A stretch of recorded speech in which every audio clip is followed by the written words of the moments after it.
gentileza, livro de Lucas, capítulo 15, uma palavra bastante conhecida, visto que estamos num culto de gratidão, mas hoje, enquanto eu estudava, após o convite que o nosso pastor nos fez, o Senhor cravou essa mensagem ao meu coração e tenho por certo que o céu falará conosco. Livro de Lucas, capítulo 15, versículos 22 e 23.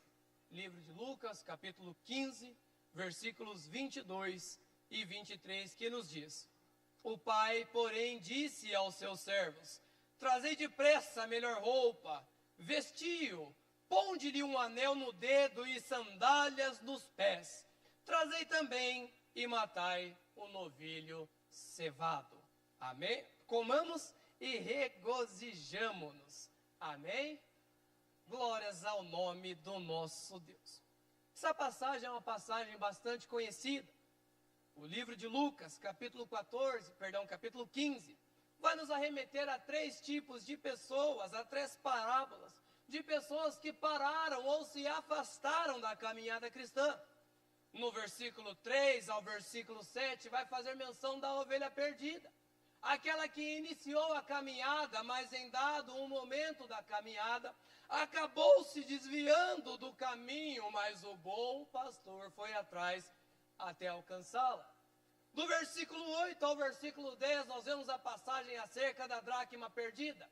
Dracma era uma moeda de valor, ou seja, algo de valor, algo que tinha relevância, que foi perdido dentro da casa. Mas havia alguém que estava preparado para buscar diligentemente até que encontrou e alegrou-se com aqueles que junto estavam. E a partir do versículo 11 vai dizer acerca de um filho de que se ausentou da casa do pai. E é a partir desse versículo que nós meditaremos no tempo que nos foi concedido. Versículo 11 nos diz que certo homem tinha 2 filhos. O mais moço deles disse ao pai: Pai, dá-me a parte dos bens que me cabe. E ele lhe repartiu os haveres. Nós vamos entender que normalmente quando vai falar-se de herança ou daquilo que lhe é concedido, normalmente é feita após a morte do proprietário até então atual. E quando nós vamos ver esse moço pedindo a sua parte, pedindo a sua herança, é como se ele dissesse: Pai, eu vou me ausentar da tua casa, pois não pretendo voltar. Pai, até aqui nós caminhamos juntos, mas agora eu não quero mais. Pai, nós andamos juntos, trabalhamos, comemos, alegramos, conversamos, andamos juntos, choramos juntos, mas Pai, foi até aqui. A partir de agora, Pai, eu vou andar com as minhas próprias pernas.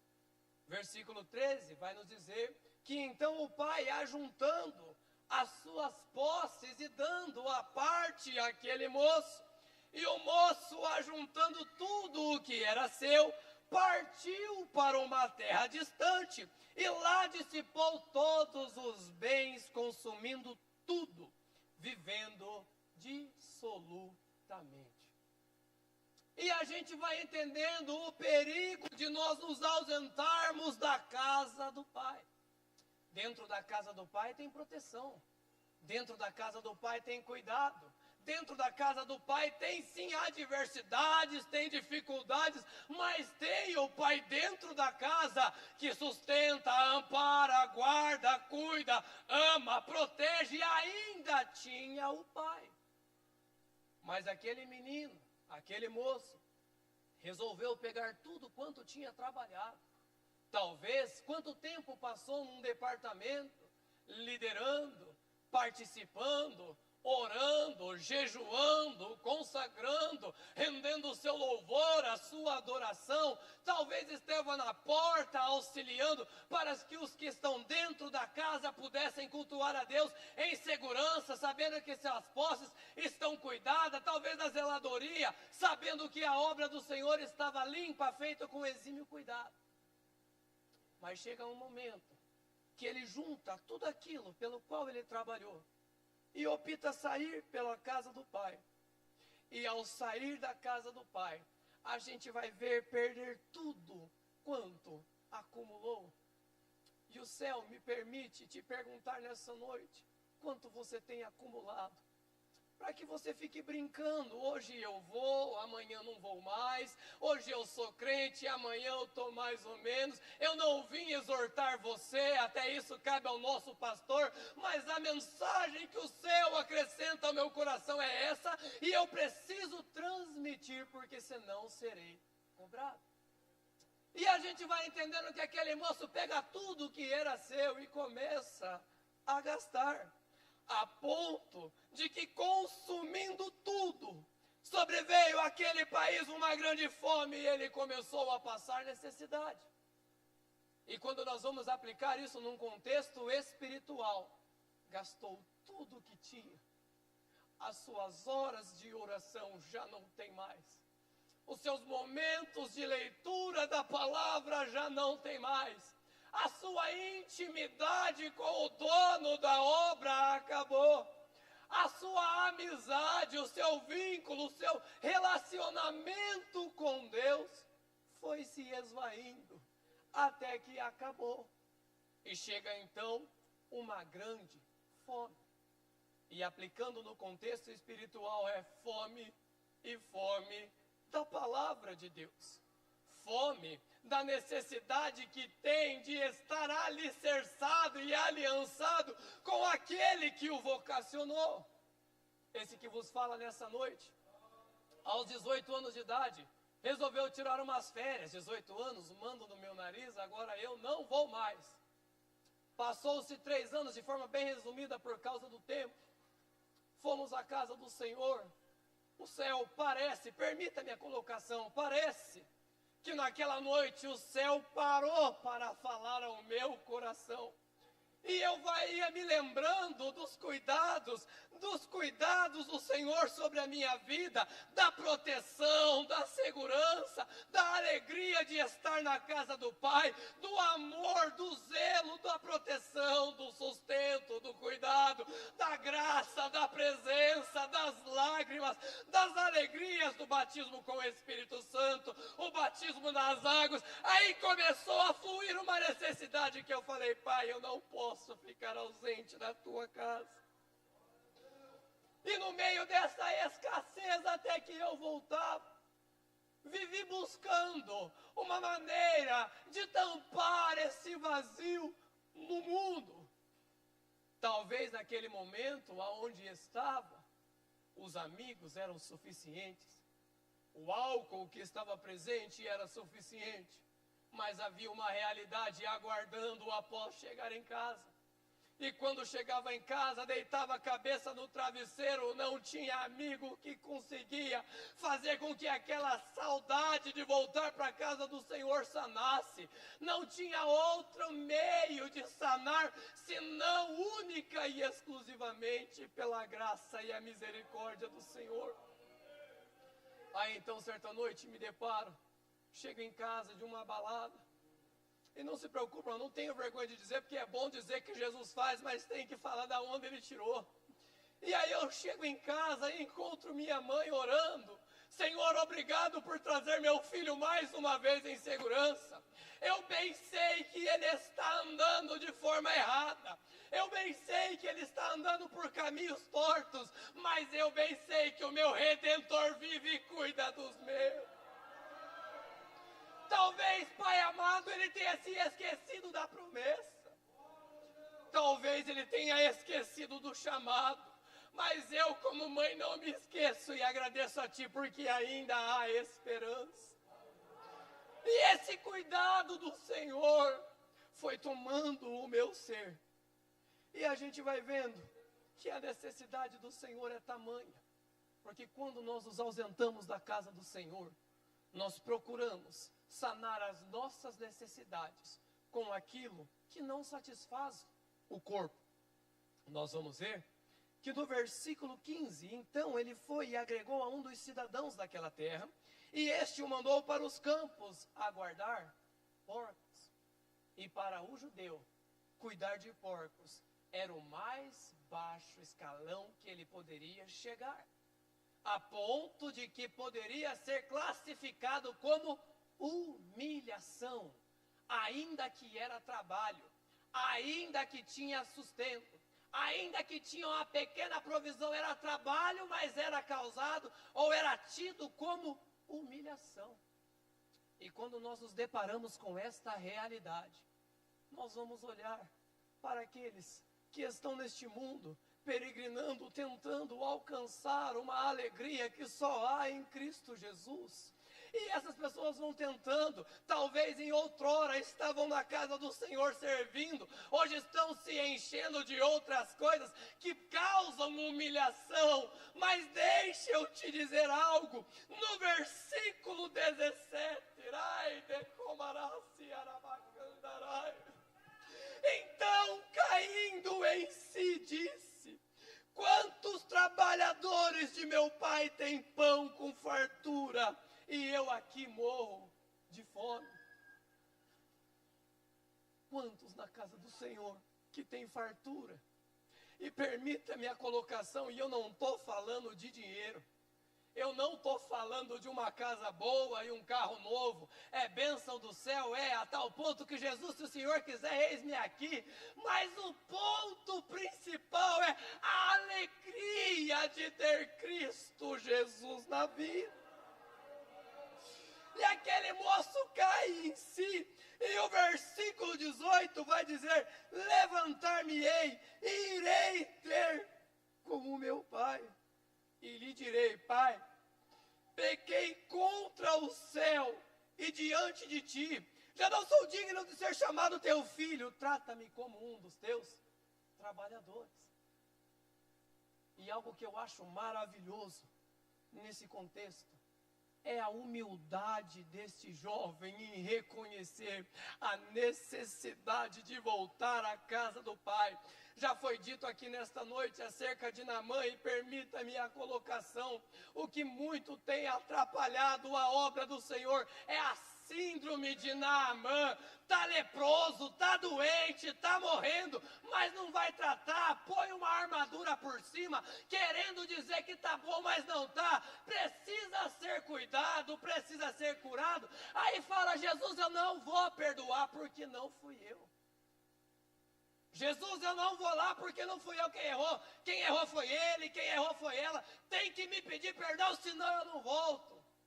Está com armadura de cristão, está com roupa de crente, está cantando como crente, está lendo como crente, até está orando como crente, mas está machucado, está ferido. Aí o céu fala: é só se humilhar. Ah, Jesus, mas Jordão não, tem Abana, tem Farpá logo ali. E o que é isso? Ah, Jesus, mas foi ele.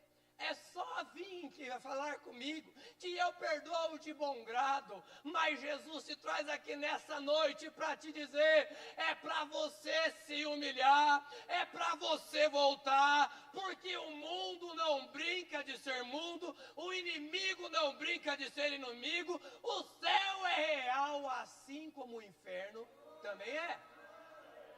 E nós precisamos entender que precisa haver humildade para voltar à casa do Pai. Aquele moço diz: levantar-me-ei, ou seja, eu vou tomar uma posição. Eu vou tomar uma iniciativa, eu vou me colocar de pé e vou lá no meu pai, aonde eu caí, aonde eu errei, e vou dizer: pai, pequei contra o céu. Olha que maravilhoso isso, meus irmãos. Pequei contra o céu, mas peraí, ele pecou contra o pai. Ele saiu da casa do pai e pecou contra o céu. E isso é tão maravilhoso que a gente vai ver que a palavra do Senhor nos diz: honra teu pai e tua mãe, para que se prolonguem seus dias na terra. Este é o primeiro mandamento com promessa. E eu acho tão interessante que até saindo da casa do pai, você não esquece os princípios que o pai te instituiu. Até quando falha, a presença do Senhor te acompanha. Não estou dizendo que você vai falhar e Deus está contigo, não é isso. É a misericórdia do Senhor que está pronto a te perdoar. mas precisa tomar uma posição, se levantar, ficar de pé e voltar aonde cair. E aquele moço diz: já não sou digno de ser chamado teu filho. Trata-me como um dos teus trabalhadores. E mais do que simplesmente pensar, ele toma essa decisão. Versículo 20: e levantando-se, foi para o seu pai. Vinha ele ainda longe, quando seu pai o avistou e, compadecendo dele, correu, abraçou e beijou.